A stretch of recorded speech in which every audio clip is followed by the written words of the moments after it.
Mesdames, Messieurs, bonsoir et bienvenue sur Electron Télévision pour cette nouvelle édition de Débat DTV.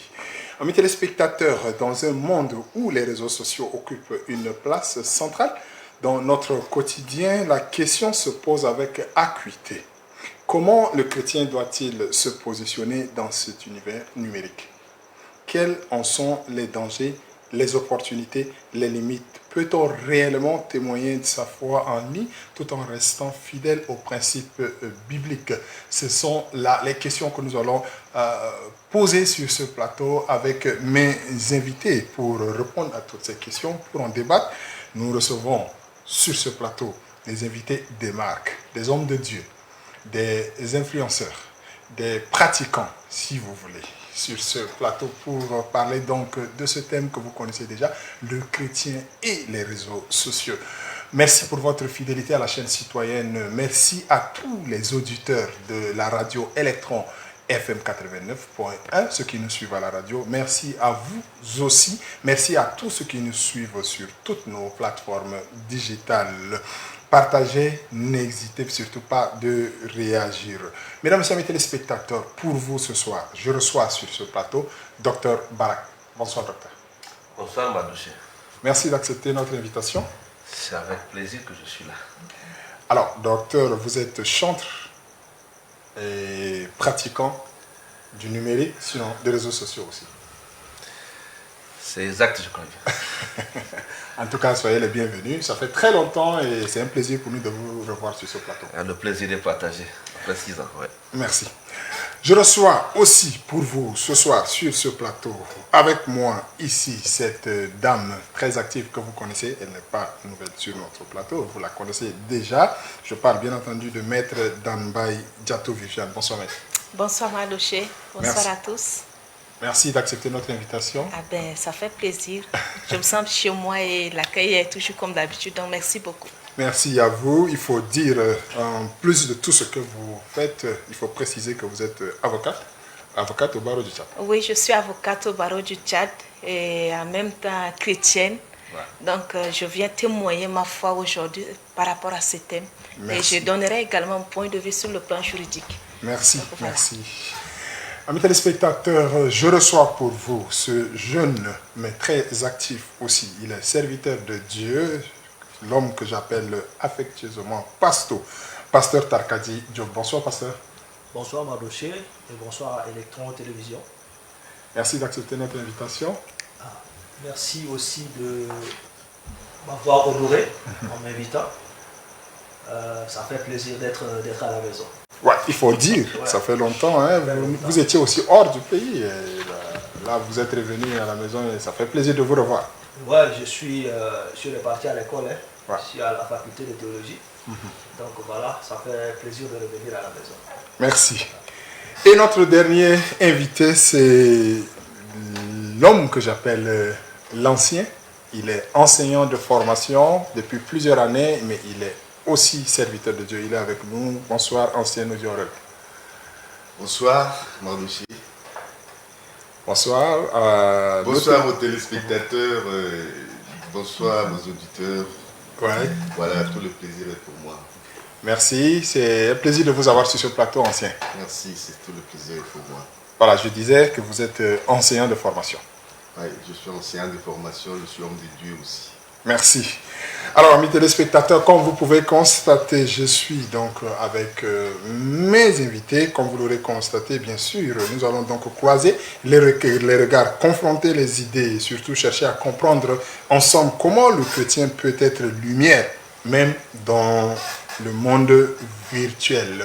Vous qui nous regardez sur nos plateformes digitales, n'hésitez surtout pas de réagir sur toutes ces plateforme. Je commence par poser cette question à Dr Barak, que je connais très très bien, je connais tout ce qu'il fait à travers sa page Adorateur Barak. Vous êtes sur les réseaux sociaux, vous êtes à combien de followers? je pose la question. Je t'avise près de 100 000. Près de 100 000 followers sur mes différents comptes, ouais. Voilà. Près de 100 000 followers. Alors, vous êtes avec nous sur ce plateau. Je crois fermement que les 100 000 followers vont suivre aussi ce plateau. Je commence par par vous.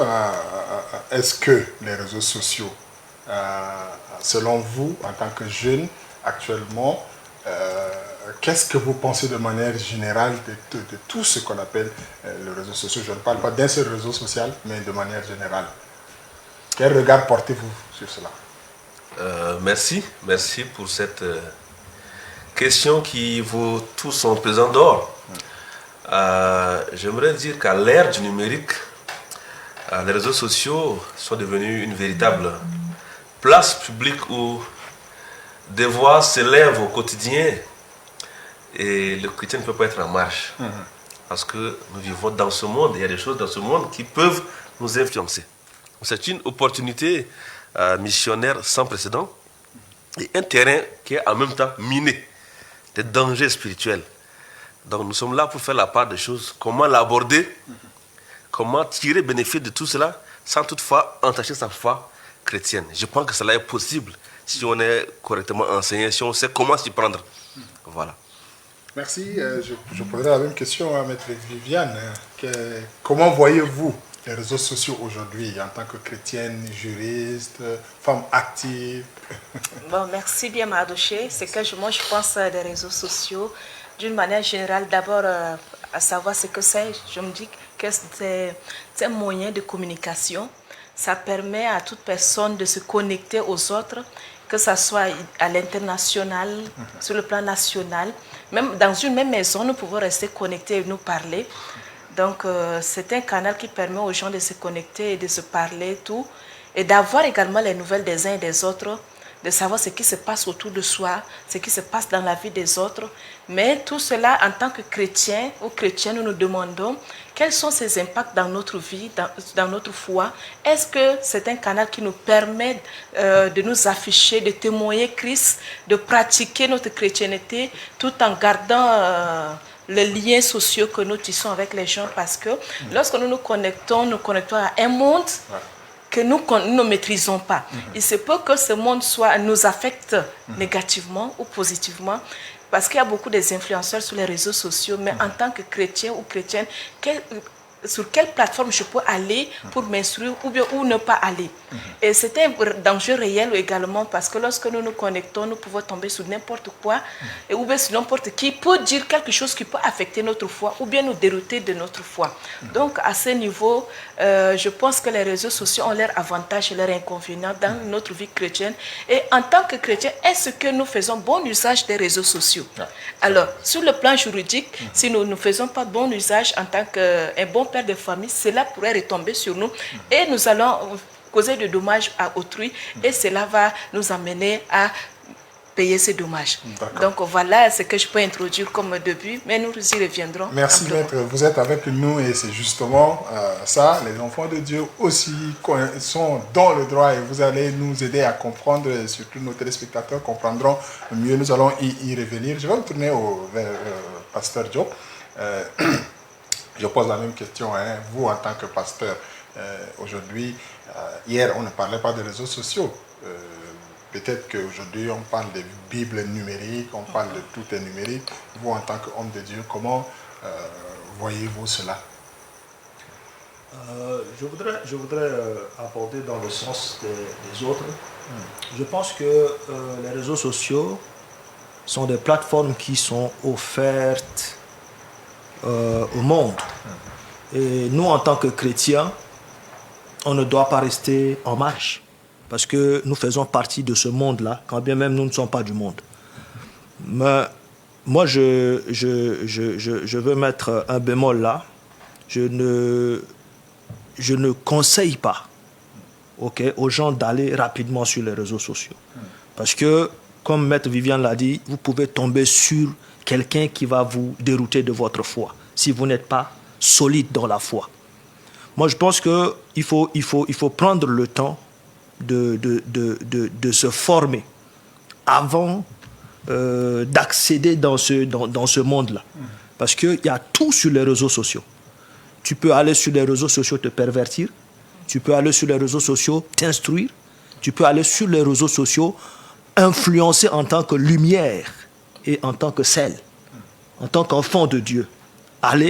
Et tu peux aller en tant qu'enfant de Dieu mais perdre ta foi là-bas. Si tu ne sais pas, si tu n'as pas des reins solides. C'est pourquoi je dis je ne conseillerais pas aux gens de s'aventurer dans ce domaine-là s'ils n'ont pas pris d'abord le temps de se former. Parce que si je veux utiliser Facebook, il faudrait que je comprenne comment Facebook fonctionne. C'est des algorithmes. Il y a un scientifique qui est là, dont je parle sous son contrôle. Et il y a un enseignant aussi qui est là devant moi. Donc je parle sous leur contrôle. Il faut comprendre comment ça fonctionne, les réseaux sociaux, avant d'entrer là-dedans. Ou sinon, tu peux entrer avec une bonne foi, mais tu vas noyer ta foi là-bas. Ok, donc je peux dire, jusqu'à ce niveau, je peux dire ça. Ouais. Parce que je voudrais rester avec vous avant de passer. Pendant que les gens sont sur les réseaux sociaux, c'est la mode, tout le monde veut être numérique. On va prendre quel temps encore pour se former? Non, il faut pas aller vite, en fait. Le tout, ce n'est pas d'aller vite ou bien de s'affirmer comme quelqu'un qui maîtrise ces outils-là. Non. Si tu veux entrer dans un monde, il faut prendre le temps d'étudier ce monde-là. Vous savez, Jésus a donné un conseil. Il dit, dans ce monde-là, il faut être simple comme des colombes, mais prudent comme des serpents. C'est-à-dire, ça c'est un conseil que si on prend le temps de décortiquer, on va prendre beaucoup de choses là-dedans. Moi, je ne peux pas entrer là-bas sans prendre le temps de me former. Il y a des formations, il y a des tutos qui sont là. Voilà. Donc, j'arrive là-bas. Si je veux aller dans TikTok, il faudrait que je comprenne comment TikTok fonctionne. D'accord. On va y revenir. Il y a Viviane qui veut justement ajouter Voilà, quelque chose. je voudrais compléter le pasteur. Alors, s'il parle de la formation, je compléterai en disant qu'il faut aller s'informer davantage sur les réseaux sociaux. Et aussi, en s'informant, on doit savoir qui dit quoi ou bien qui peut dire quelque chose qui peut nous aider dans notre foi. Voilà. Pour ne pas aller sur une page ou bien aller suivre un influenceur qui va influencer plutôt notre vie. Alors, comme il a dit, nous sommes sel et lumière du monde et nous sommes censés aller impacter ce monde-là. Sans le sel, dès lors que le sel perd sa saveur, avec quoi la lui rendra-t-on? Vous voyez? Donc, c'est dans ce sens que je voulais compléter et aussi ajouter ce que l'apôtre Paul a enseigné, a envoyé la lettre aux Corinthiens en disant « Tout vous est permis, mais tout n'est pas utile. » Donc, prenez ce qui est utile et laissez ce qui est inutile. Voilà ce que je voulais ajouter. D'accord, merci. On va y revenir. Je vais revenir à vous, pasteur ancien. Vous êtes avec nous, je voudrais que vous puissiez dire votre mot introductif aussi, certainement. Vous avez vécu les deux générations. Je suis sûr que vous avez un Android, vous êtes sur les réseaux sociaux. Quel regard portez-vous par rapport à ce que nous disons? Ok, merci beaucoup pour la question. Je pense que vous avez bien parlé. Je suis entre les deux générations. Voilà, donc notre génération ne connaît pas cette évolution numérique. C'est après qu'on est tombé dessus. Donc, c'est pour revenir et dire que avec l'évolution de la technologie, le numérique est tombé sur nous comme un marteau. Donc on sait à quel sens c'est voué. Et on court dans tous les sens. Et avec cette évolution, il y a création de ces différentes catégories de réseaux qu'on appelle Facebook, Instagram, Skype, TikTok, etc., WhatsApp. Donc c'est tombé comme un marteau sur la tête des personnes, à tel enseigne que quelqu'un a dit tout à l'heure qu'il fallait se faire former. Il n'y a pas de temps pour se faire former. Au début, il y avait des gens qui étaient réticents. Mais à la longue, c'est devenu intéressant. Donc, il faut être branché, il faut être connecté. Et puis, vous voyez, nos jeunes enfants nous ont embarqués. Et puis, voilà, tout le monde est embarqué. Et ça pose problème. Nous qui sommes entre les deux générations, vous savez que c'est difficile. Et des fois, ce sont les enfants qui nous apprennent certaines choses. Et c'est difficile d'apprendre. Mais il y a des moyens par lesquels on peut apprendre. On peut se faire apprendre les systèmes par les enfants, par les voisins. Chaque jour, on peut se former. Mais si on refuse de se former, c'est là où le risque est tellement grand. Parce que vous allez manipuler, peut-être avec une bonne intention, mais quand vous allez balancer quelque chose, sur la toile, ça risque de se retomber contre vous. Donc voilà, c'est tombé comme un marteau. Il n'y a pas de temps pour lequel les gens peuvent se former. Mais on doit faire des efforts en tant que chrétien. Le chrétien est un homme accompli. Yes. Et on doit faire des efforts pour comprendre, pour analyser et pour utiliser à bon escient. Parce que il y a des dangers pour ça. Et nous allons revenir sur les dangers tout à l'heure. D'accord, Merci d'accord. beaucoup. Allez-y, docteur. Bon, je crois que comme tout outil, il y a toujours le côté positif et négatif. Et moi, je suis là en tant que chanteur, donc je vais aborder cette question avec ma casquette de chanteur, pas de médecin. Je viendrai prochainement comme médecin, on va parler de la médecine. D'accord, allez-y. Enfin, je pense qu'en tant que chanteur, Ouais. ces outils numériques sont vraiment une manne pour nous, en fait. À l'époque, pour faire par exemple, un concert, il faut se démener, aller dans les églises avec des communiqués, négocier avec les anciens, ils vont t'écouter. Est-ce que tout ça, on circule? Maintenant, en un clic, tu peux t'adresser à tout le monde. Tu peux t'adresser à quelqu'un qui est en Amérique, quelqu'un qui est en Chine, quelqu'un qui est en Océanie, rien qu'à même de tout. Donc, ça, c'est un avantage évident que nous avons de prêcher l'évangile au travers de nos cantiques. Quelqu'un, par exemple, il a par exemple sorti un album, il peut facilement utiliser le digital. C'est pas seulement les Facebook, il y a aussi les plateformes de streaming qui existent. On peut également facilement faire valoir son œuvre en fait, de par le monde. Ça, c'est un avantage qui est là. On ne peut pas se cacher de cela. Pour la petite histoire, depuis que je suis en Europe, par exemple, j'ai vu que les gars, ils ont envie d'avoir les cantiques du Tchad, le bordereau par exemple. Mais maintenant que ces cantiques sont disponibles sur YouTube, ils sont vraiment à l'aise avec ça.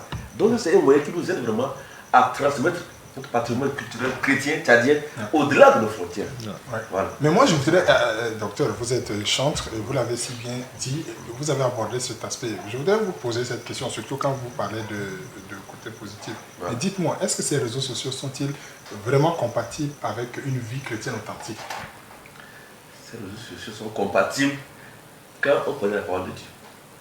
Vous avez même cité un verset, c'est quoi? C'est 1 Corinthiens. 1 Corinthiens a dit ça. Tout est permis, mais tout n'est pas utile. Je vais encore ajouter dans Matthieu 5, 13 à 16, dit quoi? Vous êtes le sel de la terre. Ce verset, tout le monde connaît. Et si on va plus loin, dit quoi? Que votre lumière luise ainsi devant tous les hommes, afin qu'ils voient vos bonnes œuvres et glorifient votre Père qui est dans les cieux. Ça veut dire que si je suis conscient de mon identité chrétienne, partout où je vais, même si vous faites un commentaire, est-ce que quand on lit ce commentaire-là, est-ce qu'on sait que Christ est glorifié? Je fais un post, est-ce que quand on lit ça, là, Christ est glorifié? Et quand on a ça en tête à tout moment, je pense que tout peut aller au fait. Pasteur Job, est-ce que vous pensez que ce qu'il dit, c'est vraiment ce que nous vivons sur les réseaux sociaux? Malheureusement, non. Voilà. Malheureusement, non. Parce que ce qu'on vit sur les réseaux sociaux, moi, quelquefois, ça m'amène à me poser des questions. Parce qu'aujourd'hui, si vous venez là sur les réseaux sociaux, vous allez voir comment... chez nous encore, c'est mieux. Hein? Mais regardez ce qui se passe en RDC. Avec l'histoire de Pasteur Marcelo. Et Pasteur Marcelo. Il y a des choses terribles qui se disent. Et moi, chaque fois, je reste là, je réfléchis. J'ai dit, mais avant... que les réseaux sociaux arrivent là. Comment l'Église règle ces problèmes? Aujourd'hui, l'intimité de l'Église est dans la place publique. Et que tout le monde peut se prononcer là-dessus. Et c'est fait par lesquels?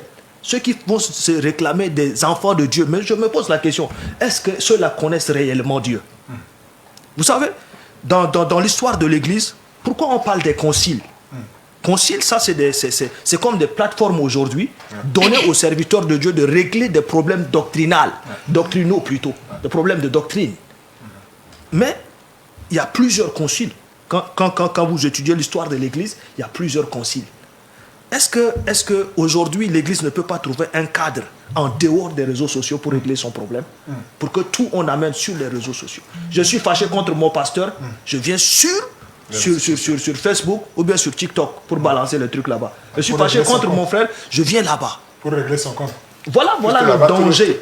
Puisque tout le monde dit, regarde là-bas, cela m'amène à poser la question à Maître. Est-ce que vous êtes chrétienne et vous connaissez un peu le droit? Est-ce que cette façon de faire, ça va? Est-ce que entre nous chrétiens, sur les réseaux sociaux, on peut dire ce qu'on veut sur ce qui je veux? Voilà, sur les réseaux sociaux, chacun se cache derrière son téléphone ou bien derrière son ordinateur pour dire ce qu'il pense de l'autre, il peut critiquer, il peut nuire à quelqu'un, il peut détruire la vie de quelqu'un juste en écrivant quelque chose ou encore en manipulant quelqu'un. Que ce soit sur le côté politique, social ou que ce soit religieux, on se permet de dire tout sur quelqu'un, même si nous ne le connaissons jamais. Quelqu'un qui ne connaît même pas notre existence, mais nous permettons de le critiquer, de lui jeter de l'opprobre parce que nous avons le droit de réagir sur les réseaux sociaux. Mais en tant que chrétien, l'apôtre Paul dit quoi? Il nous dit quelque part que examinez toutes choses et retenez ce qui est bien dans 1 Thessaloniciens 5, verset 20. Alors, en tant que chrétien, qu'est-ce que je peux examiner sur les réseaux sociaux pour retenir ce qui va m'arranger et ce qui peut influencer ma foi? Est-ce que moi je viens sur les réseaux sociaux pour influencer ou bien pour être influencé? Autre chose, si moi je dois utiliser les réseaux sociaux pour régler les comptes de quelqu'un ou bien pour nuire à quelqu'un, attention, la loi dit dans son article 1383 du Code civil, tout fait quelconque de l'homme qui cause à autrui un dommage est obligé par celui-ci à le réparer. Donc si chacun se permet de dire attention, la loi va nous frapper. Et nous voyons que de nos jours, si vous commettez un acte sur les réseaux, on vous traduit en justice. Il y a une plainte que vous recevez. Et cela doit nous ramener en tant que chrétiens à réfléchir. Est-ce que c'est lui, derrière la personne, on voit juste son profil? Est-ce que la personne a ses émotions? Est-ce que la personne, quelle est son idée, son idéologie? Ou bien qui est cette personne? À quel moment la personne traverse quelque chose? Est-ce que la personne a besoin de compassion? La personne a besoin d'aide plutôt que de le critiquer ou que de lui jeter de l'opprobre? Alors, les vertus en tant que chrétien, qu'est-ce que la Bible nous dit? Il y a les vertus, on nous dit, il y a la charité, qui est traduit dans d'autres versions par amour. On doit traiter les gens avec amour. On doit aller envers les gens avec tempérance.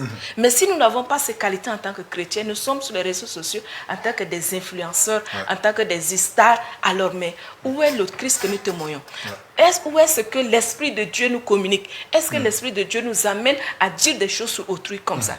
Ou bien à détruire une nation parce que quelque chose nous permet, ou bien nous avons besoin d'une récompense quelque part. Donc, en tant que chrétien, nous devons faire très attention sur les réseaux sociaux. Ce que nous écrivons, ce que nous pensons doit refléter l'image de Christ. Nous devons témoigner le Christ à travers notre vie sur les réseaux sociaux. Quelqu'un qui se lève le matin n'a même pas encore prié, il ouvre déjà Facebook pour voir qui a fait quoi sur les réseaux, qui a dit quoi, qui est mort, ou bien qu'est-ce que je dois dire. Vous voyez? Alors que la première communication avec Dieu n'a pas été établie, mais nous communiquons déjà avec le monde. Et ce monde-là, peut-être que le diable même est déjà là, il cherche qui guettait en première position. Donc voilà ce que nous devons faire attention. Si vous permettez, par rapport à ce que je viens de dire, docteur. ça m'amène à élaborer quelques principes au fait ce qu'on appelle l'éthique chrétienne. Et le sociologue a quand même élaboré 5 éthiques, si vous permettez. Allez-y. Le premier, c'est dans 1 Corinthiens 10, 31. Soit donc que vous mangez, soit que vous buviez, et quoi que vous fassiez, faites tout pour la gloire de Dieu. Ça veut dire publier sur nos pages ce qui glorifie Dieu, ce qui apporte la paix. Premier principe. Le second principe, c'est dans 2 Timothée 2, 23-24. C'est s'abstenir des querelles et insultes et débats stériles. Repousse les discussions folles et inutiles, sachant qu'elles font naître des querelles. Ça, c'est le verset. Troisième principe, c'est quoi? Vérifier est-ce que les informations que je vais partager là sont quand même vraies. Donc, dit quoi? 1 Corinthiens 5, 21 dit quoi? Mais examinez toutes choses, retenez ce qui est bon. Le quatrième principe, c'est quoi? C'est Jean 13, 34, 35 dit quoi? Je vous donne ce commandement, c'est quoi? Aimez-vous. Si on aime, on est obligé de témoigner l'amour de Christ à travers chaque interaction. Devant un commentaire bizarre, je réponds avec quoi? En me référant à ce verset-là. Tu vas venir insulter, et ça garde l'image du chrétien. Et dernier quoi, c'est quoi? C'est fixer des limites à ne pas devenir dépendant. C'est ça le danger, au fait, être dépendant. Passer à l'addiction. Là, c'est médical, mais on parlera de l'addiction après, si vous voulez après. Voilà. D'accord. Ancien Alain, certainement, vous avez quelque chose à ajouter là-dessus.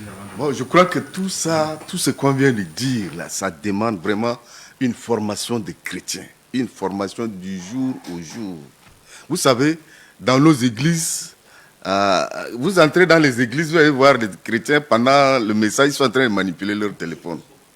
Voilà, ils sont en train de communiquer, ils sont en train... Puisque tout est numérique maintenant, on a la Bible numérique. Bon, numérique. non. Il y a la Bible numérique, mais le temps d'écoute est là. On n'a pas demandé aux gens d'ouvrir leur Bible pour qu'on cherche la Bible numérique. Les gens sont en train de communiquer. Je ne sais pas leur présence à l'église. Qu'est-ce qu'ils viennent chercher? Qu'est-ce qu'ils viennent chercher à l'église? Je ne comprends pas. Mais c'est difficile. Comme je disais tout à l'heure, on est embarqué de force. Donc, les serviteurs de Dieu doivent faire des efforts pour veiller à la pureté de l'église. Pour que des choses comme ça ne se passent pas. Parce qu'on est en train de glisser sur des terrains très très dangereux. Et surtout, la nouvelle génération, on a vraiment l'obligation de vraiment drainer cette nouvelle génération pour qu'elle soit une génération vraiment accomplie pour faire la volonté de Dieu. Mais là aussi, il y a un combat pour ça. Quand on se tourne pour reprendre un peu certaines personnes, il y en a qui sont réticentes. Il y en a qui sont réticentes. Ils prennent l'argument, comme tu venais de dire, qu'ils sont en train de chercher dans la Bible certains versets pour lire. Or, ce n'est pas vrai. Mais vous voyez, dans certaines églises, on a mis des surveillants qui viennent arracher même des téléphones. Là même, ça crée énormément de problèmes. Il faut amener les gens à s'approprier cette discipline-là. Que pendant qu'on est en présence de Dieu, on n'a que Dieu. Dieu est en train de parler. Là, on doit se taire. Qui fera ce travail, ancien? Qui fera ce travail? Bon, les hommes de Dieu, et amener les chrétiens à prendre conscience de ce danger. C'est un danger qui va détruire même l'église, qui est en train de détruire même déjà l'église à petit feu. Et si nous ne faisons pas attention, vraiment, je ne sais pas quel est l'avenir de l'église face à ces réseaux sociaux. Oui, allez-y, pasteur. Vous savez, tout à l'heure, quand on parle des chrétiens, moi je ne suis pas à l'aise avec ce terme-là. Ah oui? Moi je préfère disciple. Je préfère disciple.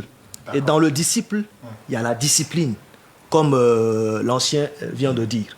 Vous savez, aujourd'hui, il n'y a pas de disciples-là dans nos églises. Quand on essaye de faire des disciples, ça dit ils vont trouver que le pasteur est dur, que le pasteur n'aime pas les gens, que c'est un dictateur. En fait, mais est-ce que c'est pas le même mot qu'on utilise sur les réseaux sociaux, Dunguro, là? Est-ce que c'est pas ça? Non, mais c'est ça. En fait, ce sont ces choses-là. Vous savez, le danger qui guette. Normalement, l'église doit servir de modèle. Mais comme l'ancien vient de dire, ça c'est dans toutes les communautés, on observe ça dedans. Il a observé ça dans sa communauté. Dans ma communauté, j'observe ça. Dans toutes les communautés, il y a ça. Moi, je ne me sens pas à l'aise d'aller m'asseoir dans la maison de Dieu et ouvrir mon téléphone. Je préfère venir avec ma Bible imprimée là. Voilà. Si on me dit que je suis déphasé ou bien je suis à l'âge de la pierre taillée, je préfère rester dans cet âge-là avec la Bible imprimée.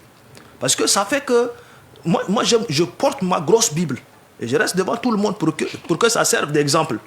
Mais là, comme il l'a dit, 80% de ceux qui disent que je fuis là, ils sont connectés pendant le culte. Moi, je me demande, mais est-ce qu'on vient pourquoi on vient dans la maison de Dieu? Pourquoi on vient avec de telles attitudes? C'est-à-dire, on n'a même pas pas de respect pour notre Dieu que nous venons adorer et on n'a pas de respect pour ceux qui sont là devant nous. Et ça, c'est un danger que si on ne se discipline pas. C'est-à-dire, l'église, les gens vont préférer rester à la maison comme au temps de Covid. Moi, je vois la question sous l'autre angle. Je ne suis pas avec vous dans cette thématique de comment tu faisais les réseaux sociaux dans l'église. Ça, c'est un autre débat carrément, en fait, à mon avis. Juste là, je parle de... Et les réseaux sociaux sont là, maintenant, nous, en tant que chrétiens, on est là-bas. Comment on se comporte? Je pense que la question est à ce niveau. D'accord, à l'église, le débat est carrément différent. Pourquoi? Parce que là, en fait, ça implique la famille d'abord. La famille chrétienne? Déjà, oui, à la maison même déjà. Okay. Quand tu viens à l'église, là, faites comme ça. Faites tel. C'est pas aller au pasteur. D'abord, aux parents. D'expliquer à l'enfant comment grandir avec. Parce que nous, on a trouvé ça, étant déjà âgés, mais les enfants sont nés dans ça, il faut les éduquer. Dès la maison. Le débat n'est pas à ce niveau, mais le débat au niveau de... Parce que nous-mêmes, on n'est pas éduqués. Voilà. Mais nous, quand même, on a pu voir les deux tendances là. Voilà. Donc nous, maintenant, on est appelés à éduquer nos progénitures très tôt. Quand tu viens à l'église, là, le téléphone, tu l'éteins, tu fais tel. Et maintenant, il grandit avec cette éducation. Mais moi, ma question, c'est comment le chrétien qui est déjà dans cette histoire-là, comment il se comporte face aux païens. Puisque quand on dit chrétien, il y a païens. Mais il y a d'autres qui ne sont pas chrétiens de quoi. Mais c'est justement là où on dit que les chrétiens utilisent mal à l'église. Mais c'est à cause de ça qu'on doit maintenant parler. C'est-à-dire ce qu'on fait maintenant, c'est aussi une manière de sensibiliser, d'éduquer. Parce qu'elle vient de dire quelque chose, donc tu te réveilles directement. réseaux sociaux, les réseaux sociaux. sans toutefois même prier. Et ça, donc c'est là, vrai. ça c'est le danger qu'il y a là maintenant. Le numéro 1, c'est quoi? C'est l'addiction. C'est-à-dire que tu ne peux pas te passer de quelque chose. C'est une maladie maintenant. Là, il faut aller maintenant en psychiatrie consulter. En Europe, pour des services, oui, c'est une maladie. Si tu ne peux pas faire une semaine sans Facebook, tu es malade en fait. Comment ça, docteur? Tu développes une... Non, demandez au psychiatre. On appelle ça une addiction. Ok. Voilà, et là tu dois aller consulter. La recherche des likes, la vanité. Il faut absolument que j'obtienne des likes. Quand je mets par exemple les filles et vous faites des selfies, elles mettent et elles guettent. J'ai combien de likes? Donc au fait, la recherche, la vanité est là. Vous attaquez les filles, donc mais je sais que... Non, les hommes aussi, hein. Mais quand on parle en termes, qui aime beaucoup les likes, surtout en termes de photos, c'est beaucoup plus la zone féminine. Non, il y a aussi les hommes qui sont comme ça. C'est juste un exemple, hein. Je sais que tu es féminine. Voilà. La mondanité, au fait. Nous sommes constamment dans la distraction. Et là, je parle avec ma casquette de chanteur maintenant. Quand je viens, mon espace, ma page, par exemple, Adorateur Barak, ma page qui a 42 000 abonnés Facebook, ceux-là, c'est une chaire pour moi. Où je viens rester, faire mon ministère là-bas. Donc tout ce que je fais là-bas, quelqu'un quelque part qui est impacté que je ne sais pas. Comment me comporter? C'est toute la question. Comment répondre? Des gens qui viennent parfois me t'attaquer là-bas, mais il faut savoir répondre aux commentaires, tout ça. C'est ainsi qu'on va afficher la chrétienté. On va dire, d'accord, lui là, il est différent. Il y a un impact en fait. Très rapidement, je vais revenir à vous, docteur. Il y a un maître qui demande la parole, mais il y a un internaute qui pose la question. Il dit, mais Dieu est omniprésent. Est-ce que le fait d'utiliser le téléphone pendant le culte nous éloigne de lui? Non, c'est impoli. Ce Dieu omnipotent là, il est aussi discipliné. Ce Dieu là est discipliné également. Il dit à chaque chose son temps. Il y a un temps de louange, il y a un temps d'adoration, il y a un temps de message. On ne peut pas être là. Non, ça c'est un faux problème. Il faut que je réponde à cet internaute-là. C'est impoli. Parce que devant ton père, tu ne peux pas manipuler le téléphone et parler à ton père. Imagine le Dieu créateur des cieux et de la terre. Tu viens en sa présence et puis tu prends ton téléphone. Non, ça c'est un manque de respect pour ton Dieu si tu le connais. D'accord. Merci. Maître Viviane, allez-y. Voilà, je suis au milieu, dans les deux courants, que ce soit les anciens ou bien la nouvelle génération. Moi, je suis au milieu, je partage ce que l'ancien a dit et ce que mes aînés ont dit aussi. Alors, si seulement on doit utiliser le téléphone à l'église, il faut que ça soit bon escient. Dans certaines églises, il y a le live qui se fait, le direct. Donc, les gens se connectent pour partager ou bien pour envoyer le cœur sur la page de l'église. Ça, c'est une chose. D'autre, quelque part, c'est que moi, je me souviens pour la petite histoire, quand l'église met le Wi-Fi, les gens se connectent pour télécharger même des films pornographiques avec le Wi-Fi de l'église. Ah oui? Oui. Vous voyez? Donc, cela nous amène déjà à venir à l'église uniquement parce qu'il y a le Wi-Fi ou bien parce qu'il faut venir pour l'effectif ou bien si le pasteur ne me voit pas, il va demander où est-ce que je suis allé aujourd'hui. Donc, cela nous déroute carrément du chemin que le Saint-Esprit a tracé pour nous. Alors, si moi je dois venir à l'église, ne serait-ce que même sur silencieux, 2 ou 3 heures me consacrer à Dieu pendant ce moment, parce que c'est un moment d'intimité, un moment de communion fraternelle, mais je ne peux pas être partagé entre le monde et l'église pendant ce moment. Vous voyez? Maintenant, en tant qu'adorateur, comme le chanteur l'a dit, tout ce qu'un adorateur doit faire doit refléter Christ. On peut adorer Christ à tout moment. On doit l'adorer à tout moment. Si nous sommes adorateurs, ce que nous faisons, c'est adorer Dieu, rien que ça. Ne serait-ce que commenter un truc doit refléter l'adoration que nous faisons à Christ. Mais moi, je ne peux pas me permettre d'injurer quelqu'un sur les réseaux sociaux, alors que quelque part, demain, je serai à l'église en train de prêcher, ou bien en train de diriger au groupe des femmes. Vous voyez? Alors, le chanteur a parlé des likes, des choses que nous aimons sur les réseaux sociaux. Ça touche toutes les couches. Ce n'est pas seulement les femmes. Les femmes aiment les belles choses, ça c'est vrai. Elles aiment les regards. Oui, mais cet exemple a besoin d'une réplique. Les hommes aujourd'hui même utilisent les filtres pour faire les vidéos, faire des choses pour aimer les likes. Vous voyez? Et la plupart sont les chrétiens. Ils font les directs ou bien ils font les vidéos en chantant les chansons du Sahel, mais ils dansent les danses du monde. Ou bien ils font en tout cas, ils font des choses qui... On sent qu'il y a le monde dedans. Ça ne reflète pas exactement Christ. Donc ces hommes aussi, on a ces gens, il faut les parler. Ce n'est pas seulement les femmes. Nous, les femmes, nous aimons les bonnes choses, c'est vrai. Et Dieu nous a créés comme ça. Que ça attire l'attention du monde, ça veut dire que ça dérange. Mais cela ne doit pas influencer notre foi. Nous devons influencer plutôt le monde à travers la chrétienté. D'accord, on va avancer. Permettez qu'on avance, sinon on va rester longtemps là. Il y a beaucoup de téléspectateurs qui posent des questions en ligne que nous ne pourrons pas tout prendre, mais nous allons avancer parce qu'on respecte le temps aussi. Aujourd'hui, on parle de ce qu'on appelle les challenges sur les réseaux sociaux. Et les chrétiens sont dans ça aussi. Il y a les challenges chrétiens, il y a les challenges non chrétiens aussi. Alors, je voudrais avoir l'avis, en commençant par Dr Barak. Qu'est-ce que vous pensez de ce qu'on appelle les challenges et la recherche de buzz aujourd'hui sur les réseaux sociaux? Bon, moi, en tant qu'acteur majeur de la blogue... Plus simple que ça. Oui. Voilà. Merci beaucoup. Donc, vous posez la question, y a-t-il Dieu dedans? Donc, selon ce que le docteur a dit, il y a Dieu dedans pour faire donner la gloire à Dieu. Alléluia. Est-ce que c'est pour donner gloire à Dieu ou bien est-ce que c'est pour faire la promotion? Quel est l'objectif? Ok? Quel est le but que nous recherchons en faisant des challenges? Je le fais parce que j'ai vu les autres le faire, ou bien je le fais par conviction, ou bien je le fais parce que c'est une stratégie de communication. Okay? Donc ça dépend. Si c'est une stratégie de communication, on sait.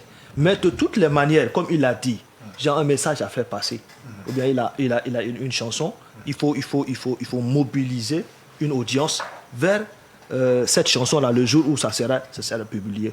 Mais qu'est-ce qui me motive?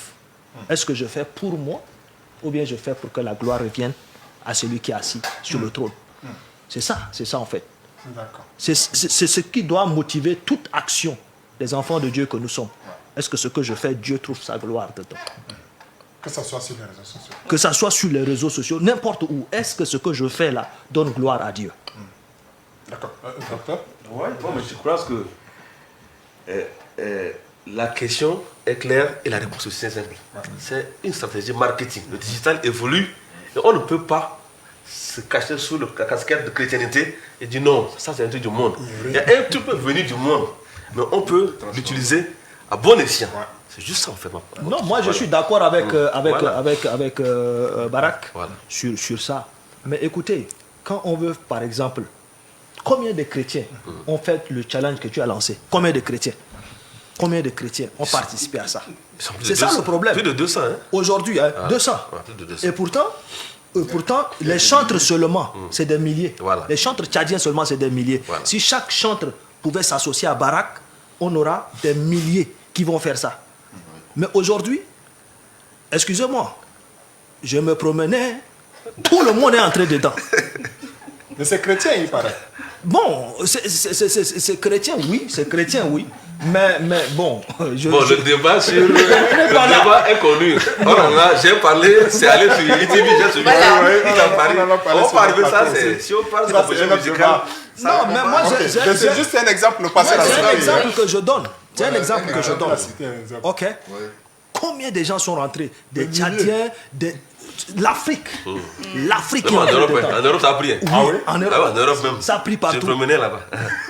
Mais le challenge de Barak, c'est 200 personnes. Et ça, c'est pas normal. D'accord. Voilà. Pour compléter les uns les autres, moi je dirais qu'un challenge chrétien avec précision doit être un moyen d'évangélisation. Pour amener les âmes à Christ, ou encore pour ceux qui ne sont pas encore, qui ne connaissent pas assez Christ, ils doivent connaître à travers ces challenges en se lançant pour démontrer également leur chrétienté. Mais si nous devons être chrétiens et puis faire challenge du monde, ça veut dire que nous avons été déjà influencés et nous sommes en train de nous dérouter de notre foi. Donc à travers les challenges, nous devons témoigner Christ, nous devons attirer les gens du monde à Christ.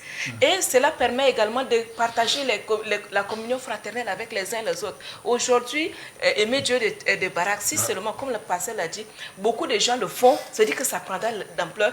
Et les non-chrétiens disent, mais quel est le message? Voilà. Moi, pour la petite histoire, je partageais une chambre avec une Malienne qui n'est pas chrétienne. Mais chaque matin, je mettais une chanson sous ma douche, elle écoutait, elle me dit que je ne suis pas chrétienne, mais j'aime ta chanson. Sauf que je ne peux pas aller chez moi danser, chanter avec ça. Mais du moment où je suis encore ici, permets-moi de me réjouir avec ça. Et quand je serai rentrée au pays, peut-être que je vais mettre les écouteurs. Ne serait-ce que chaque matin à 5 heures, je mets la musique, ça influence déjà quelqu'un. Et vous voyez, c'est comme ça qu'on peut évangéliser, on peut répandre le message de Christ. Mais si on doit faire comme les gens du monde, ça veut dire que nous ne sommes pas, nous sommes avec ceux du monde. Pour enchérir, si vous permettez, il y a 2 ans, j'avais introduit un style de bordereau sur TikTok. Je suis l'un des précurseurs, c'est le précurseur. J'ai observé que les jeunes gens qui sont là sur TikTok, mais ils sont en train de mendier les musiques d'ailleurs. J'ai dit, mais on a une musique qui est propre à nous, qui est là. Et je pense qu'avec le peu d'autorité que j'ai, je vais me mettre moi-même à chanter le bordereau là. Ils vont me voir. Ils vont dire, ah, si lui-même il aime médecin, tout ça, il fait ça. Je dis qu'on peut le faire. Et je vous assure, beaucoup de jeunes m'ont écrit pour dire, ah, grand frère, c'est toi qui montais. Voilà. Donc il faut oser au fait. Parce que si on laisse ce terrain-là vierge, d'autres personnes viendront l'occuper. On ne doit pas dire non. Le diable a ça. Voilà. Comme on est chrétien, non, le chrétien doit aller, mais ne pas oublier qui il est. On doit aussi impacter le monde. C'est pas philosophie ça. Malheureusement, maintenant, c'est pas le contraire, c'est pas le monde qui impacte les chrétiens. Ça me permet de continuer à poser cette question.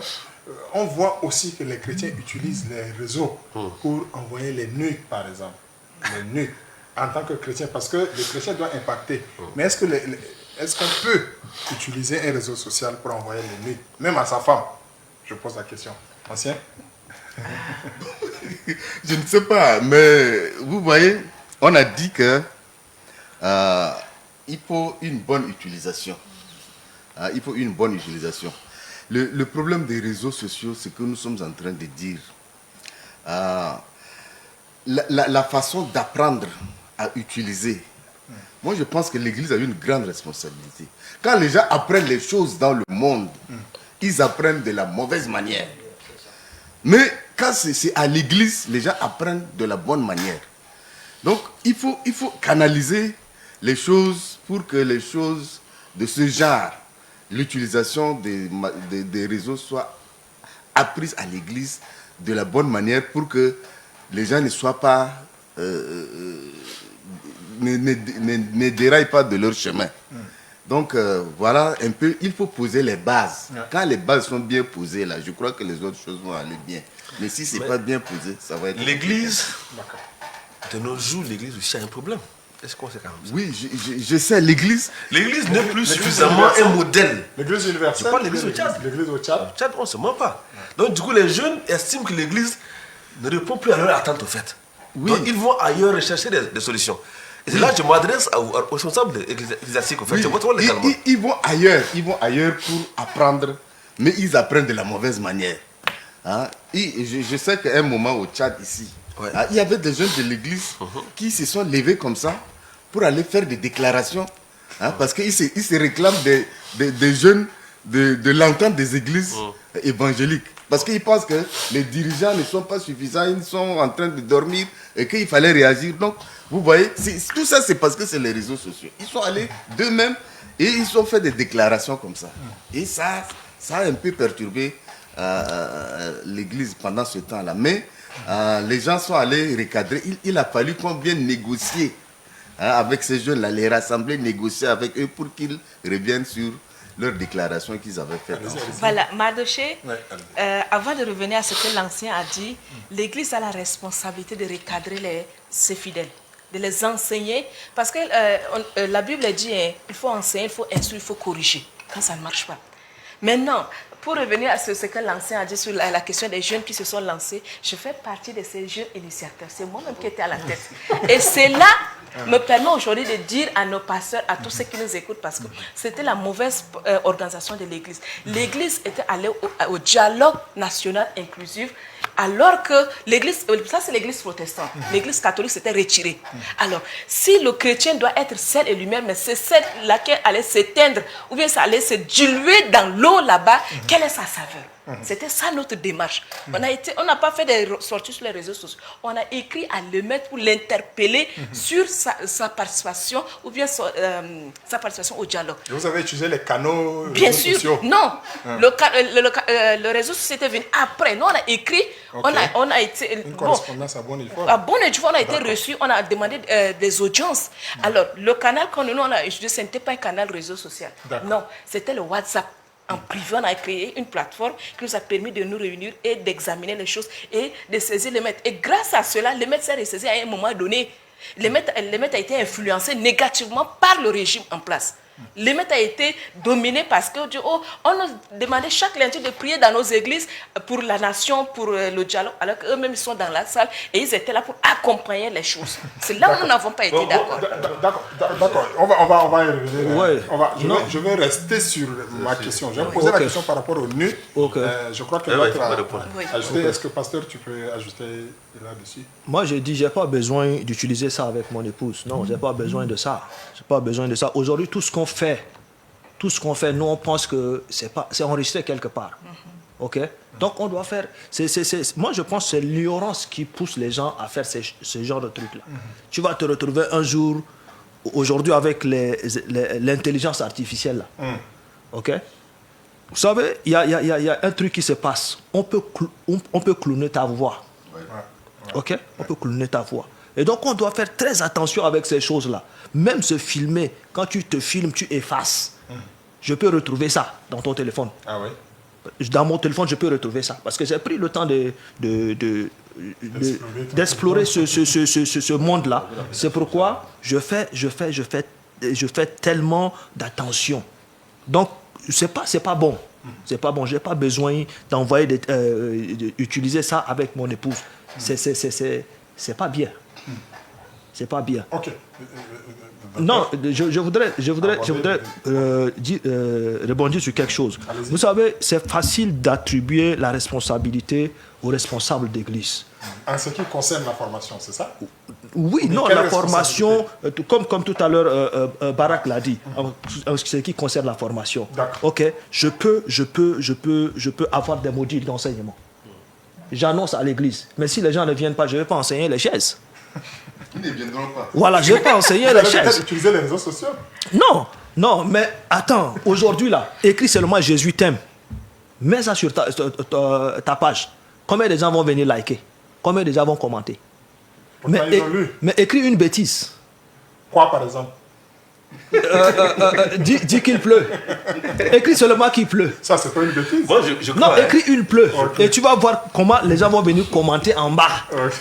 Parce qu'on a des mentalités perverses. Et tout est perverti chez nous. C'est pourquoi quand ils parlent de l'église, c'est pas seulement l'église au Tchad. C'est pas seulement l'église au Tchad. L'église d'une manière universelle. Non, je sais.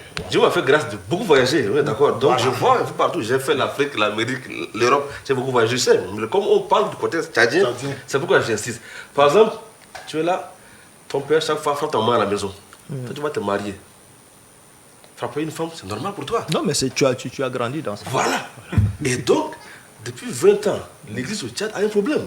De fait, on n'est plus ce modèle-là, en fait. Les jeunes, quand ils voient l'église, ils ne trouvent plus le modèle d'avant. Avant, quand on voyait un pasteur, mais maintenant, il y a tout qu'on fait. Je parle de ça. Moi, je ne suis pas d'accord avec Barak. Moi, je ne suis pas d'accord avec Barak. Il faut que ça crise. Parce que permettez que Barak aille au bout de son idée. Parce que ces jeunes, maintenant, sont en train de chercher des repères. Tu vois, les jeunes sont là, maintenant, ils disent non, moi, je préfère aller suivre le culte de Cassano en ligne.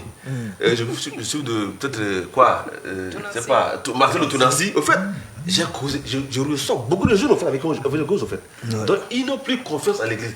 Donc, l'église doit se remettre en cause. Parce que moi, je regarde l'ET. Nous, on s'est divisé en deux. Il y a eu ETA, ETB, tout ça là. Ça impacte l'église, au fait. Et quand on va être suffisamment unis, je pense qu'on sera vraiment ce modèle que les jeunes vont copier C'est pas pour excuser les jeunes, mais c'est quand même un des facteurs quand même, il ne faut pas oublier quand même. Moi, je suis d'accord avec, sur ce point, je suis d'accord avec toi. Mais le problème, c'est que les Castano, les Tunasi, eux, ils ne connaissent pas notre réalité. Ok? Ils ne connaissent pas notre réalité. Nous, on vit dans les moustiques ici 12 mois sur 12. Ok? Aujourd'hui, là, on n'a pas besoin d'aller chercher ailleurs. Si on veut les gens comme les Tunasi, comme les Kassano, nous avons ces personnes-là ici au Tchad. Mais combien sont ceux qui les valorisent? Si quelqu'un comme le pasteur Nagueral, il annonce un thème, combien de jeunes qui vont là-bas? Combien de jeunes qui vont là-bas? Pasteur Olivier Mbete, par exemple, s'il annonce un thème qu'il va enseigner, un séminaire, combien de jeunes qui vont là-bas? Pour ne citer que ces deux-là. Aujourd'hui, ces mêmes personnes-là qui refusent d'aller, qu'on les enseigne là, vont partager les enseignements de Marcelo avec nous. C'est comme si nous, on n'a pas de Bible au Tchad. Ok? Ils pensent que eux, là, c'est parce qu'ils sont plus spirituels que nous, ou ils sont plus pasteurs que nous. C'est la même théologie qu'ils ont appris là, qu'on apprend aussi. Aujourd'hui, nous avons des pères au Tchad. Ok? Nous avons des pères au Tchad et on doit valoriser ces pères-là. Leurs enseignements, combien de gens qui partagent? Ok. D'accord, très rapidement, il y a un téléspectateur qui écrit: je suis d'accord avec Barak, mais sur quel sujet on ne sait pas. Il faut préciser, hein. Il ne faut pas se mettre d'accord avec lui. Non, sur le fait que les jeunes ne font plus confiance aux pasteurs. Non, ça c'est un des facteurs. Ouais. Je ne suis pas en train de dire, au fait, les réseaux sociaux, restons dans le sujet, au fait, c'est un des facteurs que j'ai énuméré. Okay. Envoyer ces nudes, c'est suffisamment dangereux. Dangereux, très dangereux. Ceux qui nous regardent là, c'est dangereux. D'accord? C'est dangereux. Chrétien encore, je vais compléter. Alors, notre corps est le temple du Saint-Esprit. Mais si nous devons l'utiliser sur les réseaux sociaux, alors où est la place que nous réservons à cet Esprit Saint? Ou bien l'Esprit Saint nous a quittés? Ou bien c'est nous qui avons quitté l'Esprit Saint pour pouvoir envoyer ce nude? Le pasteur l'a dit, même si vous l'effacez, on peut toujours avoir des traces. Même 100 ans, nos enfants pourront toujours le voir. Alors, quel message nous laissons à nos enfants? Quel témoignage nous donnons de Christ en ce moment? Voilà, j'en ai fini. Ok.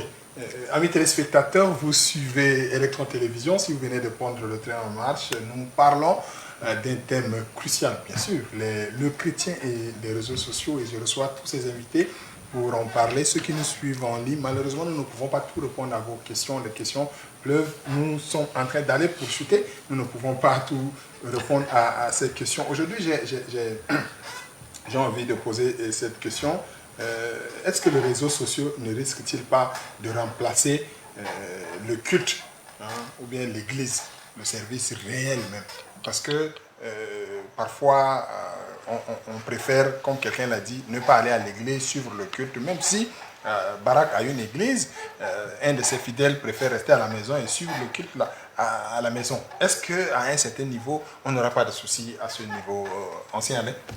Bon, la Bible déclare dans Hébreux 10, 25, n'abandonnons pas notre assemblée. Nous devons venir à l'église écouter la parole de Dieu. Aujourd'hui, avec tout ce qu'on venait de dire, il y a des gens qui ont abandonné même la foi. Mais ils ne veulent pas s'afficher, ils se cachent. Il y a des chrétiens qui ont cessé même d'être chrétiens. Et ils pensent qu'ils vont venir rester à la maison pour suivre. Ce n'est pas normal. C'est une obligation de venir à l'église et suivre la parole de Dieu. La Bible est claire là-dessus. On ne doit pas chercher des arguments pour se protéger. Mais la situation est telle qu'aujourd'hui, la tendance est vers cette catégorie de personnes-là qui pensent qu'elles vont rester à la maison pour suivre. Non, j'ai un peu de malaise, je préfère rester. Non, des fois, ce ne sont même pas des malaises. Des fois, c'est des arguments qui ne tiennent pas que les gens avancent comme ça. Mais il faut beaucoup prier pour l'Église. Tout à l'heure, Barak avait parlé des problèmes de division dans les églises, etc., etc. Mais de l'autre côté aussi, il faut voir que c'est des prophéties qui s'accomplissent. Dans les derniers temps, il va y avoir des choses comme ça aussi. Donc, il faut vraiment être bien assis dans la foi pour ne pas se laisser emporter par les vents de ces fausses doctrines-là qui nous divisent, qui nous sème de la confusion partout. Aujourd'hui aussi, comme quelqu'un l'avait dit, nous avons des pères, nous avons des gens qui prêchent bien, comme les Marcelo. Mais de manière générale, même le Tchadien n'aime pas la consommation locale. Là. Ah, ça c'est clair. Tchadien n'aime pas consommation locale sur tous les plans. Et sur le plan de la parole de Dieu encore, c'est grave. Quand c'est l'autre qui vient d'ailleurs, pour un séminaire, les gens viennent nombreux. Mais si c'est un pasteur Tarkadi qui vient, qui est du Tchad, on dit non, lui là, il a mangé le gombo avec nous. Lui là, qu'est-ce qu'il peut nous donner? Donc, même les collègues pasteurs, même là, vont influencer négativement ce séminaire pour que les gens ne viennent pas nombreux. Donc, vous voyez, c'est un peu ça ou quoi. D'accord. Donc, nous sommes en train d'aller justement vers les solutions, prises de solutions, propositions pour chuter. Hein? Pasteur Diop, allez-y. Oui, moi je pense que on ne peut pas rester à la maison et faire le culte. Non, ce n'est pas un culte. Voilà, ce n'est pas un culte. En réalité, c'est l'apostasie là qu'on est en train d'observer. Ok. Voilà ce danger qui guette l'Église et on doit faire vraiment attention à cela, parce que tu ne peux pas te dissocier de la communion des frères et penser offrir un culte à Dieu. Ça ne marche pas. Okay? Le culte, ça s'offre dans la communion et en communauté. Okay? Donc, aujourd'hui, par exemple, tu peux rester à la maison, tu vas suivre, mais quand tu as besoin de prière, qui va prier pour toi? Les prières qu'on fait à la télé, tout ça, là, les gens disent que ça marche. Bon, Dieu, il est souverain. Si Dieu décide de te visiter, il va te visiter. Mais toi, tu ne peux pas obliger Dieu à te visiter chez toi. Pendant que tu sais que je suis en bonne santé, je peux quitter chez moi, aller à l'église. Toi, tu ne te déplaces pas. Tu restes sur place et tu veux que Dieu vienne te chercher. Ça ne peut pas marcher. Donc, les réseaux sociaux ne vont jamais remplacer le culte que traditionnellement on offre à Dieu. Ça ne peut pas remplacer. D'accord. Viviane? Voilà, merci Madoché. La question d'aller à l'église. Alors moi, je trouve que c'est très important, et ce que les deux anciens ont dit, c'est primordial, la communion fraternelle. Les disciples étaient rassemblés lorsque Christ était venu vers eux. Mais l'Esprit Saint n'a pas visité tout et chacun chez lui. Il les a tous trouvés ensemble dans le temple et il les a donné l'onction. Mais si moi je dois prier à la maison, je dois suivre mon culte à la maison, lorsque le Saint-Esprit sera descendu à l'église, ça veut dire que je suis en train de perdre quelque chose. Et la communion fraternelle, la communication avec les autres, se sentir aimé, se sentir entouré à l'église, c'est vraiment bénéfique. On doit venir à l'église, pas seulement pour suivre l'enseignement, mais pour qu'ensemble nous puissions adorer le Seigneur, pour qu'ensemble nous puissions partager la bienséance avec les autres, bénéficier de la présence des uns et des autres. Donc la prière à la maison, c'est très égoïste, je le dis. Donc il faut vraiment s'assembler avec les autres. Il faut vraiment des attouchements. Moi, quand je viens, je sais que mon pasteur va m'embrasser, ça me fera du bien. Je vais voir une soeur, je vais lui demander comment tu vas, ma soeur. Peut-être qu'elle a besoin de quelque chose de moi. Ou bien j'aurais besoin de voir quelqu'un pour lui dire, tu m'as manqué, ça va lui donner le sourire. Mais si je reste chez moi, c'est très égoïste et c'est mauvais, c'est toxique même pour moi-même. Ça me renferme sur moi-même, je ne m'ouvre pas aux autres et je ne sais pas si quelqu'un a besoin d'aide ou bien j'ai besoin d'écoute également. Donc aller à l'église, prier ensemble, c'est tel que Christ l'a initié. L'église de Christ, c'est une église unique. D'accord. Voilà. Allez-y très rapidement avant que je ne pose la question suivante. C'est toujours nuancé. Je ne veux pas condamner celui qui suit le culte en ligne s'il y a des raisons. Pour avoir vécu ça personnellement, il y a des situations où tu es tellement loin, par à l'église, il te faut au moins des gymnastiques, peut-être tu es de garde dans le médecin, mais tu es quelque part en mission, quelque part en brousse. Les réseaux sociaux te permettent d'être en contact avec ton église. Mais celui-là qui est là, qui part à l'église, qui refuse, là il y a le problème. Mais sinon, ça c'est l'exception. Les réseaux servent. Voilà. Le principe c'est d'aller à l'église, mais l'exception c'est ça. Mais quand tu peux, il faut y aller. Oui. Parce que quand tu es limité, l'église peut maintenant être là en ligne. Voilà. Maintenant, quand tu veux même être à l'église, tu peux encore aller suivre l'enseignement encore pour bien capter certaines choses en fait. Donc, les deux mais Madoché, celui qui suit l'exception de barrage, je suis tout à fait d'accord, mais celui qui suit le culte à la maison, comment il donne son offrande? Chez nous, par exemple... Peut-être pas virement bancaire? Non, par exemple, chez nous, à l'église des Sanctuaires des Nations, on n'a pas encore mis en place les mécanismes numériques de payer les offrandes. Mais si je dois suivre le culte, déjà, il faut savoir que les mégas qu'on met pour que la diffusion se passe, c'est quelqu'un qui a financé. C'est les offrandes des uns et des autres. Mais moi, je suis égoïste, je reste à la maison pour rien et je suis le culte alors que je ne donne pas mes offrandes. Alors, vous voyez, ça ne participe pas. Non seulement ça, mais c'est un rendez-vous avec le Seigneur. Oui. Un rendez-vous avec le Seigneur. Tu as tes bénédictions qui t'attendent. Beaucoup de... Maintenant que tu refuses de partir, les bénédictions tombent, c'est les autres qui arrachent. Ouais. Hein, vous voyez ça? Et ces crises doivent venir enlever les gens à l'église. Oui. Par exemple, les églises ailleurs que je vois en ligne, quand ils font le culte en ligne, ils mettent à la fin qui a envoyé Western, qui a envoyé MoneyGram, le numéro PayPal, ils mettent tout là-bas. Oui, oui. Donc vous aussi, au Tchad, on peut aussi faire ça. Nous aussi, voilà, au Tchad, dans cette réalité. Tu es ACT, ET, quoi. Vous aussi maintenant commencez à mettre à la fin de vos cultes là, ou bien en bas en filigrane, la mettez. Vos offrandes là, Enter Money. Move Money. Les Tchadiens vont crier au début, mais ils vont s'habituer. Ah, ils vont crier. Voilà, alors, docteur Barak, pendant que vous avez la parole, dites-nous un conseil concret pour les chrétiens qui veulent bien utiliser les réseaux sociaux sans tomber dans le piège aujourd'hui des réseaux sociaux. Quel conseil? Moi, je veux m'adresser aux chantres. Je vais laisser les pasteurs parler aux chrétiens. Moi, je m'adresserai aux chantres. Okay, peut-être plus précis. Vous êtes nombreux à nous suivre sur les réseaux sociaux. Nous ne sommes pas vraiment les modèles.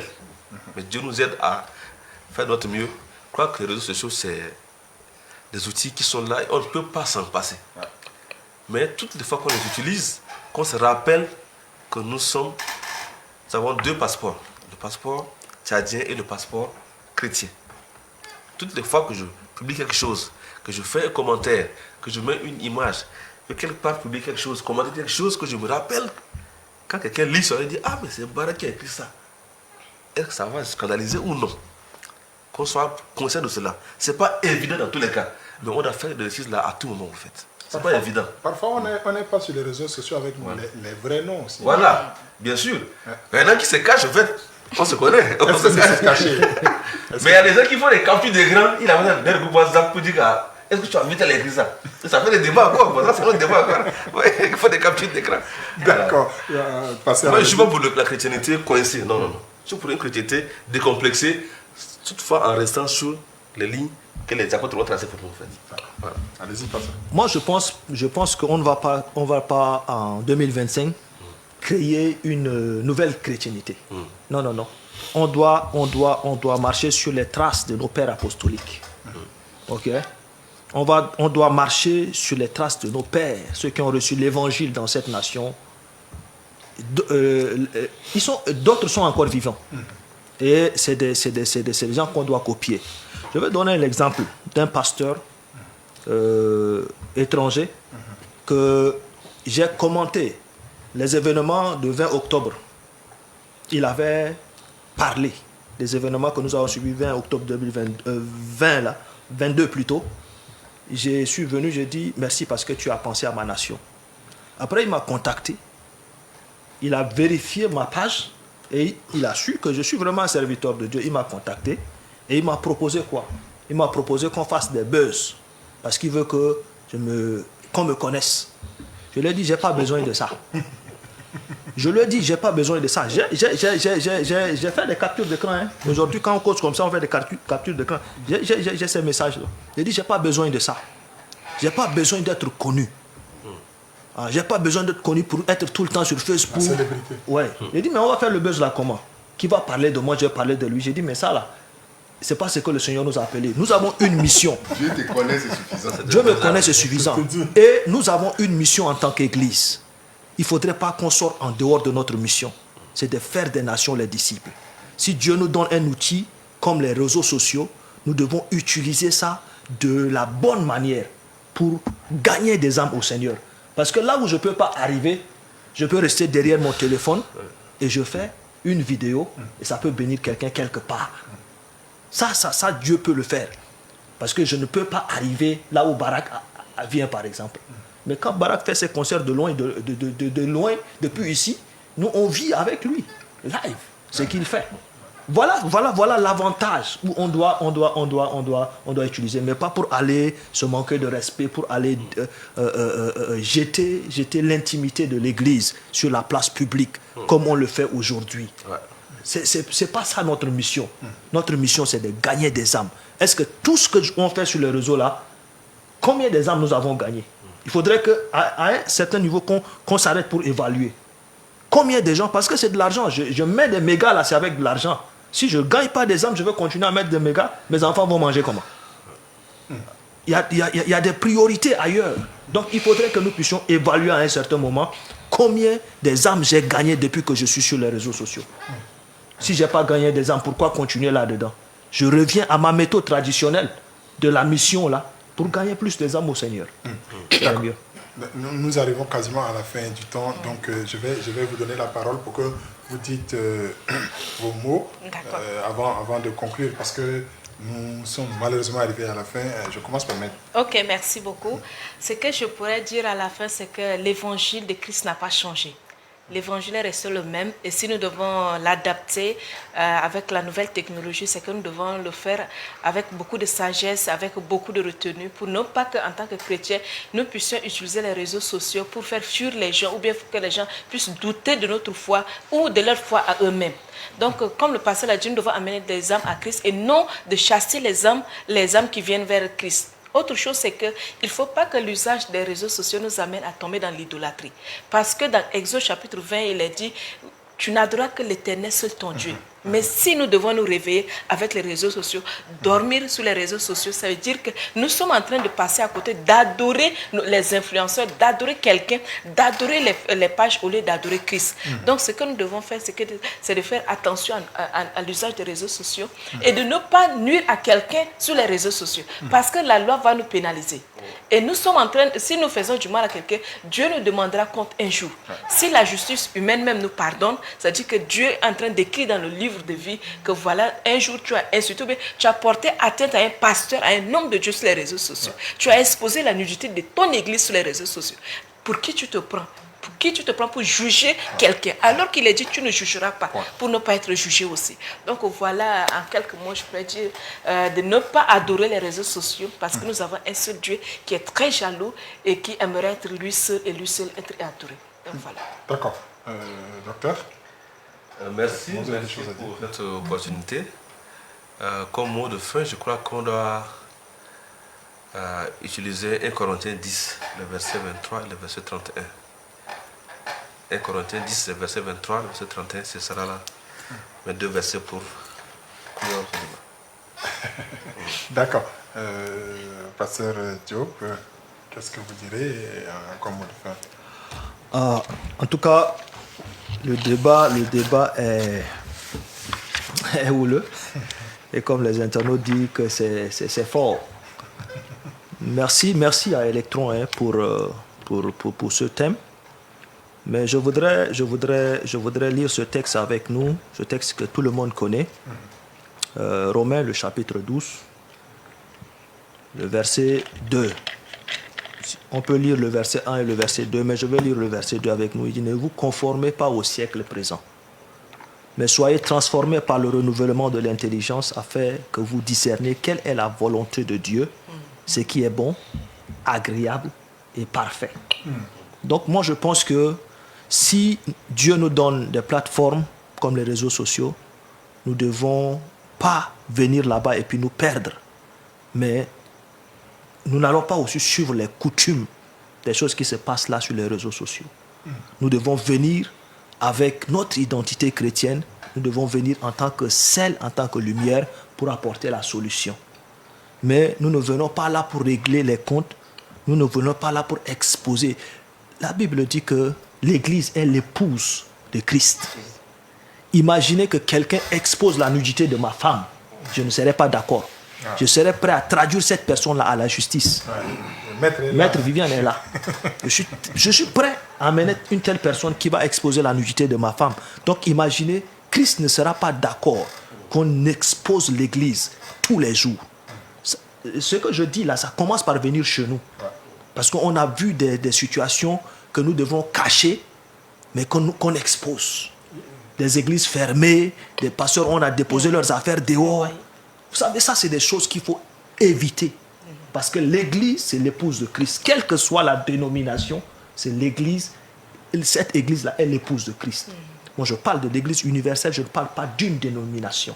Et en tant que disciples de Christ, nous devons faire attention pour ne pas laisser le monde nous engloutir.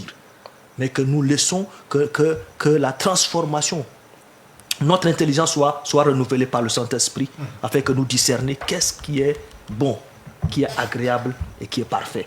Les niveaux de la volonté de Dieu. Pour que tout ce que nous allons faire en tant qu'Église sur les réseaux sociaux bénisse le monde. Parce que nous sommes dans le monde, mais nous ne sommes pas du monde. Je vous remercie. Merci, pasteur. Je finis avec l'ancien. Merci beaucoup, merci à Electron, merci pour le présentateur. Moi, je voudrais dire simplement que les réseaux sociaux peuvent être un outil utile pour les chrétiens. Mais il fallait les utiliser avec discernement, sagesse et puis en gardant toujours Dieu au centre de ses actions. Je voudrais revenir sur ce que Barak a dit tout à l'heure. Il a énoncé le texte 1 Corinthiens 10, 35 qui dit que vous mangiez, que vous buviez ou que vous fassiez quoi que ce soit, faites tout pour la gloire de Dieu. Donc, c'est un texte qui énonce des grands principes qui doivent gouverner notre vie de chrétien ou bien notre vie chrétienne. Donc, voilà un peu. L'autre texte est dans 1 Corinthiens aussi, 6, 12 à 20. Tout à l'heure, Maître avait énoncé ça. Tout m'est permis, mais tout n'est pas utile. C'est-à-dire, une chose peut être légitime sans être utile pour autant. Donc, il faudrait qu'on comprenne bien ça. Merci beaucoup. Merci, amis téléspectateurs. Malheureusement, nous arrivons à la fin. Peut-être que nous aurons d'autres opportunités pour revenir sur ces questions. Je vois que nos téléspectateurs en ligne sont très, très bouillants. Excusez-moi pour le terme. Je vois un commentaire que je vais lire. Il dit: il y a une différence entre gagner followers et gagner des âmes. Voilà, ça c'est... Un followers peut devenir une âme. N'est-ce pas? Moi, je l'ai vécu. Voilà, voilà. Donc, Un followers peut devenir une âme. voilà, donc un followers peut devenir une âme. Voilà. Et il y a Caleb, fondateur, Foi Cachée, c'est un de nos téléspectateurs. Il a posé beaucoup de questions. Désolé parce que nous ne pourrons pas répondre à toutes vos questions, mais nous aurons d'autres opportunités. Nous disons merci à Ben Shalom qui nous suit depuis la France, Kalimbaï et tous ceux qui ont réagi sur notre plateforme. Ce soir, vous voyez que le débat, il faut encore plus de temps pour que nous puissions aller un peu plus loin. Je voudrais remercier tous ceux qui nous suivent. Nous arrivons à la fin. Chers spectateurs et internautes, nous sommes au terme de notre émission débat de ce soir sur le thème de chrétien et les réseaux sociaux. Nous avons eu à échanger et faire des partages sur ce plateau de manière profonde et parfois même interpellante, comme vous pouvez constater. Ce que nous retenons, c'est que les réseaux sociaux, bien qu'ils soient un outil puissant de communication, peuvent être à double tranchant. Le chrétien est appelé à y être sel et lumière, comme nous l'avons dit sur ce plateau, avec discernement, sagesse et intégrité. Et le docteur Barak l'a dit, nous ne pouvons pas nous en passer, nous pouvons utiliser, mais avec beaucoup de sagesse. Un grand merci à vous qui nous avez suivis. Merci à docteur Barak d'accepter notre invitation. Plaisir. Merci aussi au pasteur Diop. Merci Mardoché, merci Electron pour cet honneur. Maître, merci beaucoup d'être là ce soir. Merci pour cette grâce que Dieu nous a donnée de bénéficier de la présence de l'ancien, de mon pasteur Job. Je rappelle que le pasteur Job est pasteur de l'église. Ah oui? Voilà. Oui? Ah, je ne savais pas. C'est mon pasteur et de mon frère en Christ, Dr Barak. Donc, merci à vous également pour cette belle retrouvaille. Donc, on rend grâce à Dieu. Merci. Merci aussi à l'ancien. Comme un internaute l'a écrit, le très très ancien. Merci beaucoup en tout cas. Merci beaucoup Electron et que Dieu bénisse Electron avec tout son contenu. Alors, mesdames et amis téléspectateurs, que chacun de nous retienne donc que notre identité en Christ ne s'arrête pas à la porte de l'Église. Elle doit aussi se refléter dans notre manière d'être sur Internet. Chantres, pasteurs, followers, tout le monde, soyons prudents et utilisons à bon escient ces réseaux. Merci à vous de suivre. Merci à Steve, mon réalisateur, et Nabi Malachi, Aladjef, toute l'équipe de production, Riabé et toute son équipe pour la diffusion. Merci à toute l'équipe technique, mon ingénieur de son, DT Salomon, comme je l'ai dit, à tous ceux qui ont travaillé. Je n'oublie pas la régisseuse Djamit qui est au four et au moulin pour la réalisation de cette émission. Soyez de nôtres pour nos prochains programmes. Bonsoir.